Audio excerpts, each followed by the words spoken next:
Guys, dyan maayo pintahon daan ng itlog no, masking wala pa na pusa kay kanya mong manok manggunong purpose ani kay para pa itlogon so gikwinta-kwinta na namo kung mangitlog ni sa isa kawi kako mig tray. Pero saklap kay ang 60 ka buok mauna lang ni sila nabilin.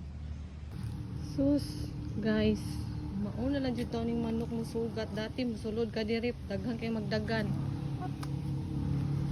Failure ni na project namo diri guys.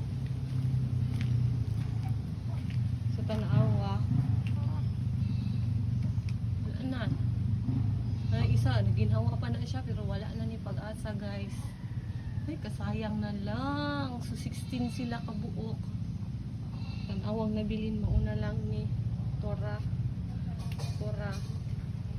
So feeling namo sa gipalitan namo dili ni siya bakunado kay kung bakunado ni dili ni mayon ani kay nagkasakit tungod diri nga area.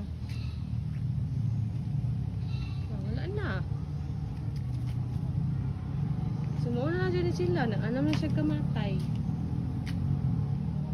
Dako na pud mi gasto ani kay pagpalit namo 2 weeks pa lang sila gikan pagpusa sus nagistorya lang unta tong gipalitan namo nga dili bakunado pwede man kami mo bakuna ba dako na jud mi gasto ani ang pagkaon kay 4 months na ni siya karon ang maintenance pero wala patay lang gyapon ni tanan so that's life, let's move on guys. Bye.